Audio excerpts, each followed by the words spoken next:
Hello friends, Adam here with FED. So I'm having a really hard time wanting to pick Dark Deity back up, and here's why. I feel Dark Deity is a game that is 100% at odds with itself. It has really just contradictory things about it that it doesn't it wants to be one thing and it wants to be another, and they don't really mesh well. So Dark Deity desperately wants to be this game perfect for the casual playthrough, where you sit down, you build your units the way you want them to be, and your army is changing all the time and stuff like that. But on the flip side, the game doesn't have enough of that going for it. There isn't enough customization to really make that the focal point. There isn't enough change in your army to make that what is it just isn't enough, is all I'm saying. Now, I think the game has some really cool ideas. I think Dark Deity has a lot of good things going for it. I think there's a colorful cast that's fun. The art's okay. But if you may even say, Adam, don't you love Radiant Dawn? That game basically has no customization with your characters. And yeah, it basically comes down to you can put skills on characters, I guess, and that's the customization that it really comes down to. But Dark Deity doesn't have the gameplay to back up a lack of change or customization throughout your playthrough. Comparing it to a AAA game made by a studio that had already made, multiple tons of strategy games up to that point, between Advance Wars, Fire Emblem, and other stuff they did. Of course, that their experience is gonna be a little cleaner. They're going to be doing a little more, right? And I get that. This is Dark Deity. This team, what do they call their Sword and Armor or whatever their studio is. Their first game they've put out, and it's a great first effort. But the gameplay is just, and by gameplay I mean the actual stuff you're doing in battles, like on maps, it just doesn't feel good, if that makes sense. I can't really predict what's going to happen.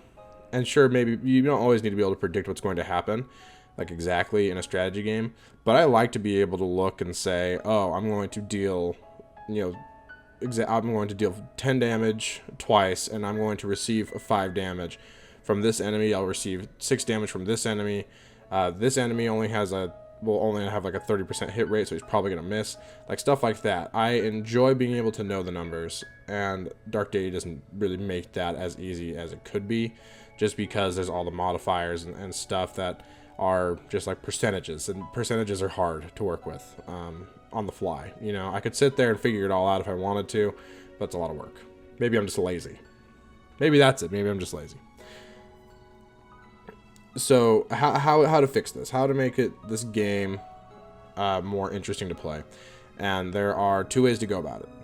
There is the modern Fire Emblem route, 3 houses route, and there is the classic Fire Emblem route, looking at your Radiant Dawns, your Binding Blades, your Thracia 776s.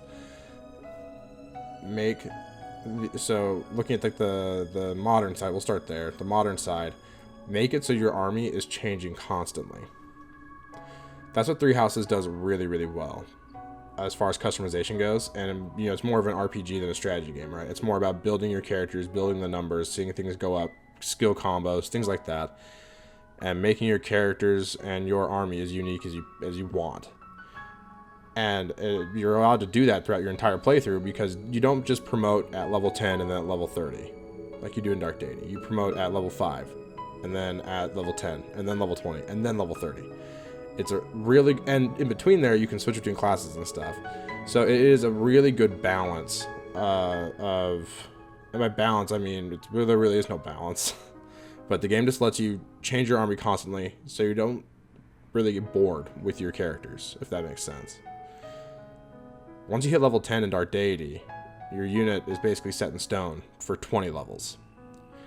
And again, that's not inherently a bad thing if the gameplay can back it up. But that is the other way to fix Dark Deity. is to really sit down and make it an actual strategy game rather than a, you know, okay, you know, chess simulator, anime chess simulator. That's what it feels like. It doesn't feel like I'm actually like strategically winning maps. I don't feel accomplished when I finish a map. I just say, oh, well, it's done. You know what I mean? It all comes down to just bait and switching constantly, which I know a lot of Fire Emblem does too, but I don't think there's much I can do beyond that. And maybe, you know, the tier 3 classes open that up and make it, maybe I haven't experimented enough. Maybe there's some stuff in the tier 3 classes that open things up and make it so that you can, you know, beat maps in like a couple turns or in a turn. And I'm not saying that a game to be interesting needs to be like low turn countable or like an interesting low turn count playthrough, because that's not how I generally play Fire Emblem unless it's 3 houses and I get really bored towards the end of the game, so I just warp skip everything. But it just needs more interesting things in their maps. The maps are kind of, well, honestly, they're kind of bland at times. Even the ones that are more interesting really just, like, I look at like chapter 5 as it's a real standout chapter. It's a really standout map in Dark Deity itself. The aesthetic's cool, and the loop, the gameplay loop is cool of like moving through the portals, and then you're getting kind of swapped around and stuff, and it's a fun twist on the gameplay, and I think that's a lot of really cool stuff. So that's actually like a number 3. Another way they could have fixed the gameplay is by adding more gimmicks. And I know gimmicks are this, like, it's like has the connotation of bad, but gimmicks aren't a bad thing necessarily. Especially in a case where, in like Dark Deity, where they have these portals and they appear for a chapter. And full transparency, I haven't finished the game yet, so maybe at the very end, maybe later on, there's more portal things, and I'm just being dumb. But even then, that doesn't even excite me all that much now because they already did it.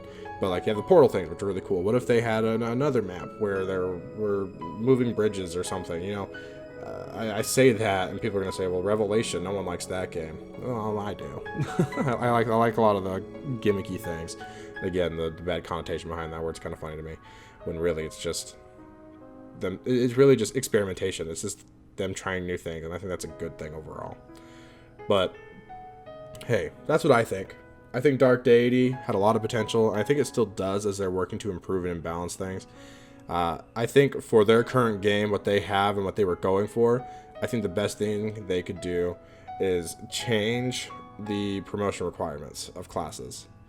Make it so your tier 2 class isn't until like level I guess you could either keep it at level 10 and change the tier 3 class to like level 25, or I might even say change the tier 1 class to level 15.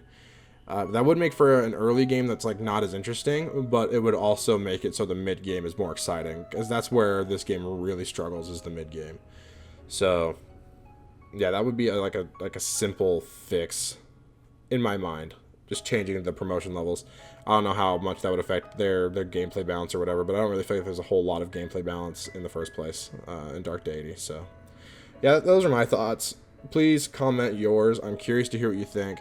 Is Dark Deity a game that's like at odds with itself? Does it want to be something, but also just like does other things to not make that one thing happen? I'm really curious. How would you change it? And to say like fix a game, like as if I'm some extraordinary game dev. I've never made a video game. I'm probably never will. So I'm just like armchair game developer over here trying to just talk about things, because that's what I do for a living. I just talk about stuff. But so take everything I say with a grain of salt, because I don't know how hard it is to do this kind of thing. It's just easy to look from the outside in and criticize it. But please let me know your thoughts in the comments. Anyways, thanks for watching. Like the video, subscribe. I'll catch you next time, friends.